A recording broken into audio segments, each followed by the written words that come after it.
Welcome to Wrestling with Heart, a podcast looking at pro wrestlers giving back to their community. Join me, Stanley Carr, as I interview wrestling's hottest names who use their platforms as entertainers to raise awareness and do community service. Johnny, people don't understand. Vince Sr. loved Johnny. You know why? Because Johnny could do an hour match and not get tired. I think it was Jack Briscoe who said Johnny Rodz could have a match with a broomstick. um, he was my mentor, and I'll get into that a little bit later. But basically, Johnny would break in new talent for Vince Sr. I don't know if you knew that or not. Johnny would break in talent for Vince Sr. and say, "This guy is going to make it. This guy's not going to make it. This guy should be a face. This guy." Vince Sr. really trusted Johnny. So Johnny was an integral part of the program, and he could be a great heel and a great face. He was the first great tweener that I've ever seen in wrestling. He could do either one and make a match look good. Um, so and there were so many others. I really enjoyed working with the classic wrestlers like Harley Race. I did a match when Pro Wrestling USA put together. Vince was going into their territory, so the NWA, the AWA came together. I did a match with Nick Bockwinkel against Rick Martel for the belt, for the AWA belt. And what made that match special was in the corner managing Bockwinkel was the first WWF champion, Buddy Rogers. So I had three champions in a ring. Martel had the belt at the time, and I didn't see. They tell me I didn't see Bockwinkel's leg over the rope, and I counted to three. And I was standing in a ring arguing with Buddy Rogers, pointing at each other, yelling at each other because he was upset. And I said to myself, I can't believe that I'm in the ring with the first WWF champion. So there were many guys I worked with, but I always loved working with people like I had a chance to do Bruno Sammartino when he made a little bit of a comeback. He replaced a wrestler one night. I was very fortunate. I think I did the third match of the Ultimate Warrior when he came in. So I had a chance to work with a lot of really wonderful wrestlers, but I always loved the great technical workers. One of the best wrestlers that I ever worked with, and underrated sometimes, Bam Bam Bigelow. Um, I had one of his first, if not his first, public appearance. He went to school in New Jersey at the Monster Factory with Playboy, Pretty Boy Larry Sharp trained him. So Larry Sharp brought his guys over. Johnny Rodz brought his guys over, and we're at a high school with 200 people. I walk in the locker room, and here's this big guy sitting there with flames on his head, and he comes over and we talked, and he said, "I'm kind of nervous. I never appeared in front of this large a crowd. There were like 200 people in a high school." So I said, "Well, you'll do fine." And I'm saying to myself, "This is going to be one hell of a boring match." He did moves I have never seen men his size do. Okay. So after the match, we went in the locker room and he says, "How'd I do?" I said, "You better not forget me when you become famous." He made everyone he wrestled with look good. He wrestled Lawrence Taylor Yep. and made Lawrence Taylor look good. Bam Bam was just a phenomenal wrestler and someone I really appreciated. And I know he got in a little bit in bad with Vince and he had some drug problems, but what people don't talk about is he saved two kids from a burning building. I don't know if you knew that No, I later in his didn't. life. What And he happened got with that? burns over 30% of his body. I think it was a burning building or it was an auto accident, one of the two, but he got burns over 30, 40% of his body. And he was a good guy. And another guy I liked working with who was a big man was Ted DiBiase, a great wrestler, really good technical wrestler for a big man. Took bumps that were just uh, were just phenomenal. And those were some of the ones that kind of step out in my mind. My good friend, the Iron Sheik, with Volkov. Mhm. I almost got killed in a ring with those two when they were wrestling Wyndham and Rotundo. I had darts sticking out of my boots. I had size D flashlight batteries going by my head from the balcony. And the faces weren't even in the ring yet. and there was garbage up to my legs. They had to close the beer stands because people were ready to charge the ring. The people were standing outside in cold weather. This was the kayfabe era at its height, and people were just going crazy. The match was supposed to be 20 minutes. I told them when they got in the ring, I said, I'm out of here after 5. You can finish without me. I said, I'm not going to die in the middle of a ring. And this was outside? No, but what happened was the county center, and there was so many people that wanted to see this match because the Sheik and Volkov had just lost the title to Wyndham and Rotundo. They had the doors open, and they had to be 100 people standing in the cold Oh, outside, man. looking through the open doors of the county center in White Plains, waving American flags. So they talk about heat today. You don't see heat like that. I No. mean, it was unbelievable. And I kept telling the Sheik, will you get the hell on the other side of the ring with that goddamn flag? They're throwing flashlight batteries. I'm getting hit with beer. I said, I smell like a garbage can. I said, get out, get away from me with that damn flag.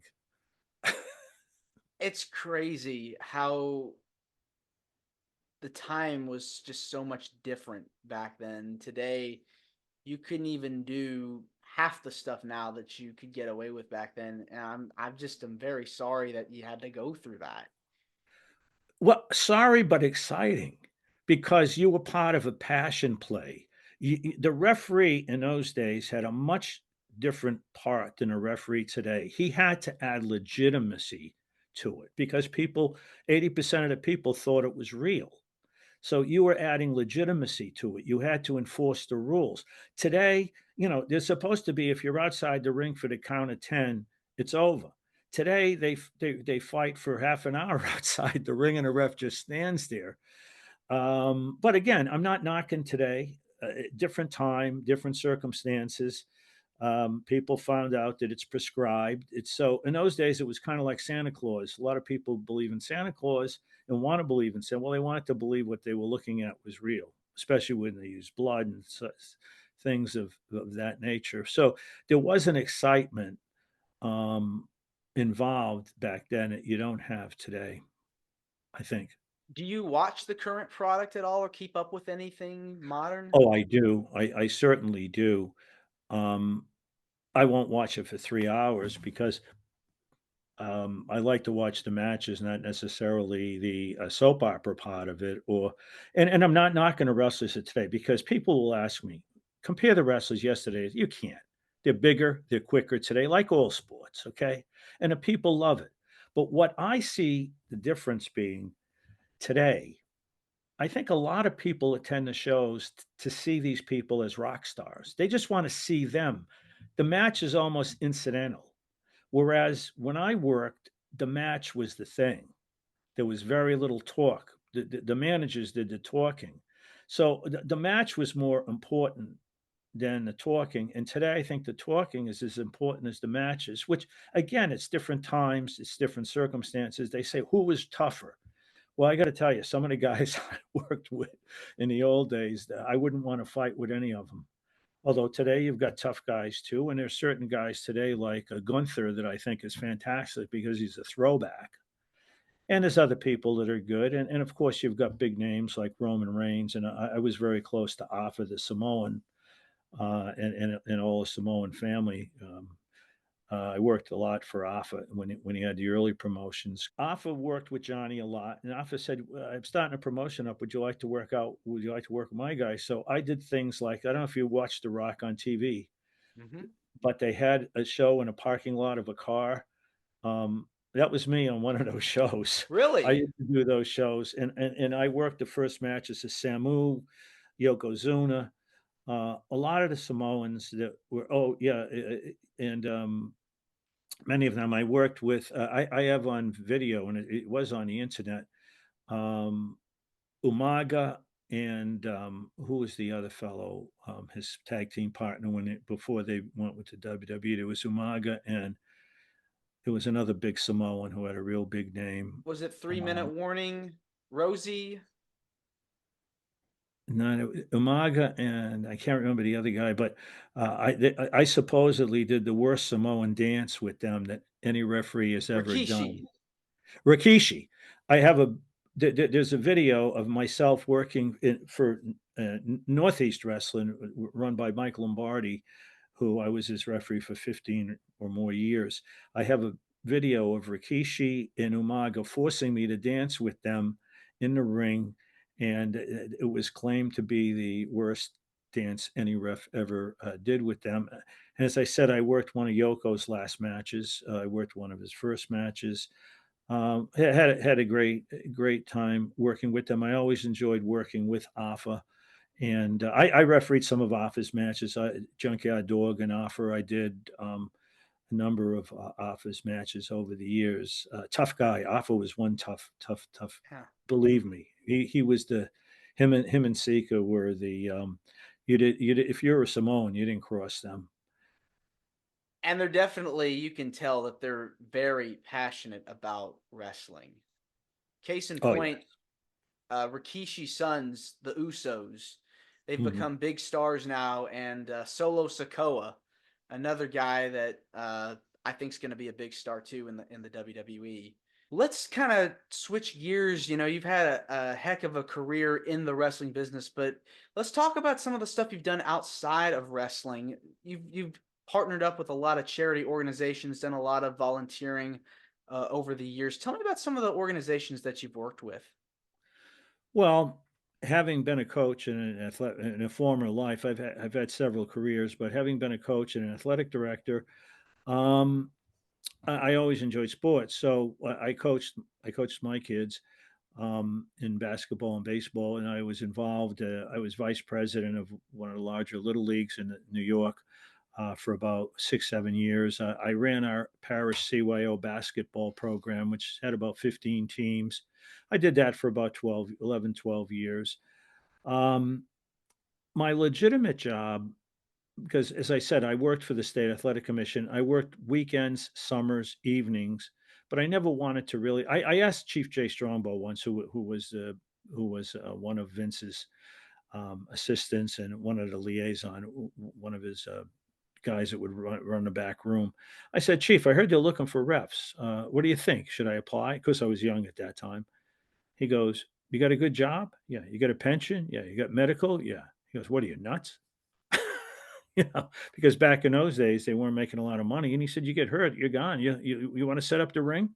Refs had to set up the ring in those days.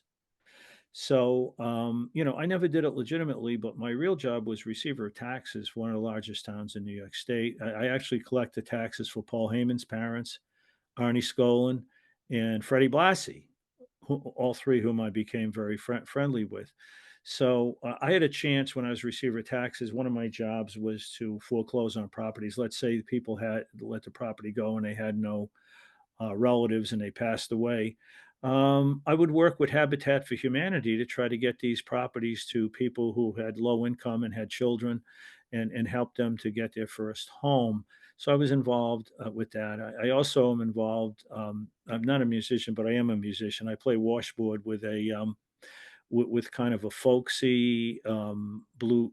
We do some folk, some bluegrass, some early jazz, and besides performing publicly, we also do charity work going into nursing homes, going into senior centers to try to cheer their life up. So I've been actively involved in community projects, trying to, um, and I never charged anybody for an autograph. Not that people would want my autographs, but I could tell you a funny story. One night I was Yeah.